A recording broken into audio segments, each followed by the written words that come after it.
subtraction of vectors.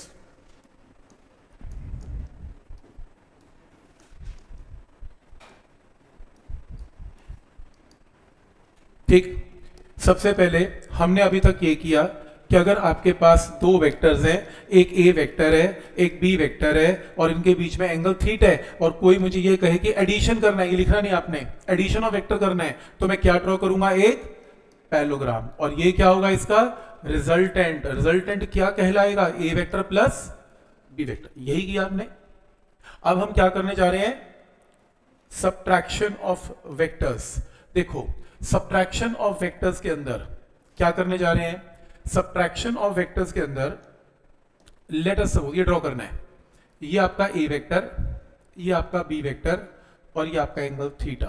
This is A vector, this is B vector और this is angle theta. मुझे क्या चाहिए, मुझे इसमें करना है A vector minus B vector, तो मुझे इसमें क्या करना है, A vector minus B vector, लिखते जाए please, A vector minus B vector. Subtraction of vector का कोई लॉ नहीं है, आप इस क्वेश्चन को कन्वर्ट करेंगे एडिशन में, तो a vector minus B vector की जगह a vector plus minus B vector. कोई डाउट इसमें, पॉइंट क्लियर है यहां तक। तो a vector minus B vector में a vector plus minus B vector, तो मैंने, आपने ये नहीं बोला a vector minus B vector किया, आपने बोला ए वेक्टर में माइनस बी वेक्टर ऐड किया, क्योंकि एडिशन आपको आता है। लेकिन एक स्टूडेंट बोला सर मेरे को माइनस बी वेक्टर गिवन तो है ही नहीं, हाँ तो कोई बात नहीं, बना लो। कैसे बनाए, नेगेटिव वेक्टर सिखाया था, तो बी वेक्टर के एग्जैक्टली ऑपोजिट एक वेक्टर ले लो, इस वेक्टर का नाम क्या है, माइनस बी वेक्टर, ड्रॉ कर लो। अगर आपको नहीं भी गिवन तो कोई बात नहीं, ए वेक्टर और माइनस बी वेक्टर, सही। तो कहते उसके बाद क्या करना है, मेरे को कुछ नहीं करना, ये देख ए वेक्टर ये रहा, ठीक, माइनस बी वेक्टर ये रहा, ये ले पैरेललोग्राम बना ले, इसके पैरेलल ये साइड, इसके पैरेलल ये साइड, और ये क्या बन गया, इसका रिजल्टेंट बन गया। रिजल्टेंट किसका, ए वेक्टर का। मैंने ए वेक्टर में क्या ऐड किया, माइनस बी वेक्टर, ए वेक्टर माइनस बी वेक्टर। क्या ये पॉइंट यहां तक क्लियर है, कोई डाउट इसमें, a vector plus minus B vector, बताता हूं, यहां तक क्लियर है। किन दो वेक्टर्स में ऐड किया, किन दो वेक्टर्स को ऐड किया, a vector and minus B vector, तो इनके बीच में एंगल बोलो क्या है, 180 माइनस थीटा। और let us suppose this is represented by a resultant vector, तो इसका आंसर क्या है, आर वेक्टर। पॉइंट समझ में आ रहा है। तो आपने ए वेक्टर में बी वेक्टर ऐड नहीं किया, आपने ए वेक्टर में माइनस बी वेक्टर ऐड, और बी वेक्टर गिवन था उसमें से माइनस भी आपने निकाल लिया, राइट। अब ये बताओ एक मिनट के लिए, इसका मैग्नीट्यूड क्या है, मैग्नीट्यूड लेंथ क्या है, ए वेक्टर का ए, माइनस बी वेक्टर की लेंथ क्या है, मैग्नीट्यूड बोलो क्या है, बी की माइनस बी। मैग्नीट्यूड कभी भी नेगेटिव नहीं होता, तो minus B vector, minus sign तो डायरेक्शन शो कर रहा है, माइनस बी वेक्टर का मैग्नीट्यूड तो बी ही है। अब आपने किन दो वेक्टर्स को ऐड किया हुआ है, ए वेक्टर और माइनस बी वेक्टर, और पैरेललोग्राम लॉ क्या कहता है, आर का फॉर्मूला क्या बनेगा, under root of A square B square two A B. किन दो वेक्टर्स को ऐड किया जा रहा है, इसको और इसको, इनके बीच में एंगल क्या है, 180 माइनस थीटा, तो यहां पर क्या आएगा, 180 माइनस थीटा।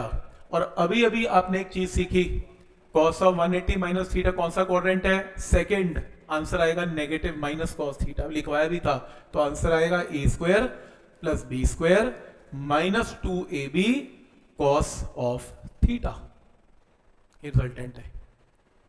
तो सब एडिशन में रिजल्टेंट का फॉर्मूला क्या आता है, under root of A square B square 2ab cos theta. Subtraction में क्या आता है, a square B square minus 2ab cos theta. कोई डाउट इसमें।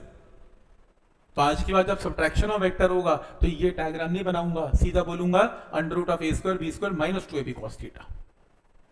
समझ में आ रहा है ये स्टेप।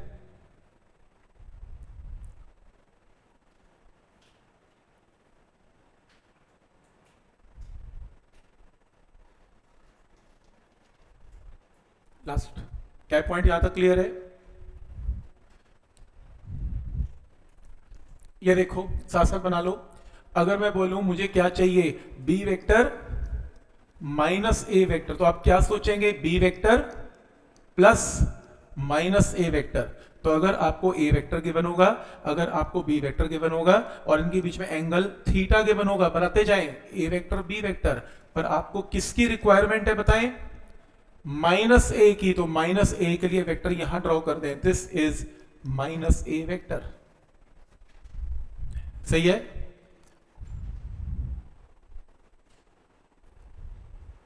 और इस बार मैं किसे ऐड करूंगा, B vector and minus A vector में।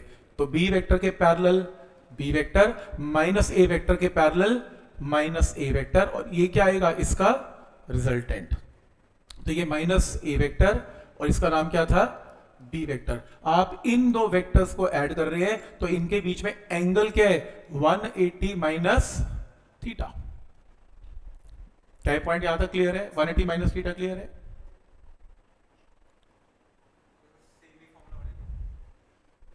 ठीक है, और ये क्या आएगा, B vector plus minus A vector. Let us suppose इसका नाम है आर वेक्टर।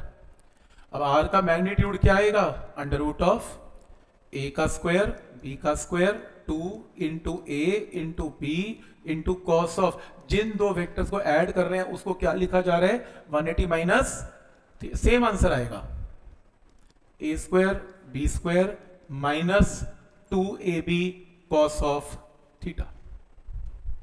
सेम है, यानी कि A vector minus B vector या B vector minus A vector का मैग्नीट्यूड सेम है। पर क्यों सेम है समझ में आ रहा है यहां तक। तो ये कोई आपसे लिखवा के थोड़ी ना देख रहा है, ये तो आपको बता रहा हूं कि कैसे फॉर्मूला। एक लाइन और लिखनी है लास्ट, एक लाइन और है लास्ट, बहुत इंपॉर्टेंट है, क्लोज कर रहे हैं ऐसे एक लाइन। यहां तक सबको क्लियर है, पहले देख लो।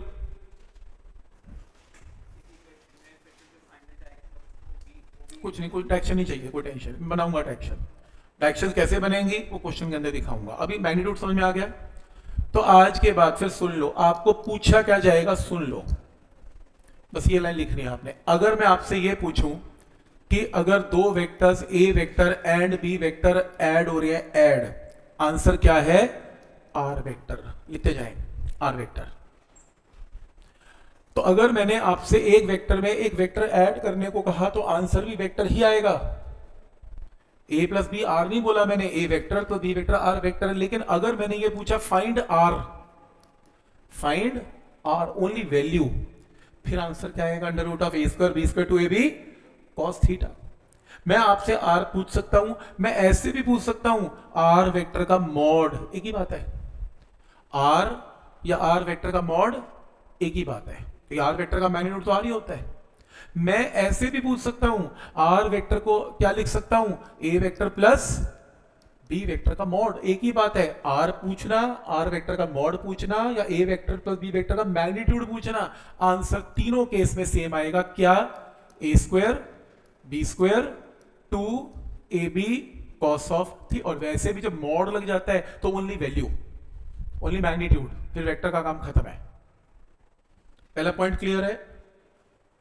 उसी तरीके से मैं आपसे आर पूछूं, मैं आपसे आर वेक्टर का मॉड पूछूं, मैं आपसे सब्ट्रैक्शन ऑफ वेक्टर का मैग्नीट्यूड पूछूं, तो बोलो आंसर क्या आएगा। सब्ट्रैक्शन में A square B square minus 2ab cos theta. क्या आपको यह पढ़ना आ रहा है, ये सबसे इंपॉर्टेंट है जो अंडरलाइन है। कई लोग सोचते हैं ए वेक्टर प्लस बी वेक्टर का मॉड समझ नहीं आता, अपने मन में आर वेक्टर लिख लें। फिर आर वेक्टर का मॉड क्या होता है, आर ओनली मैग्नीट्यूड। तो मॉड मीन्स ओनली मैग्नीट्यूड।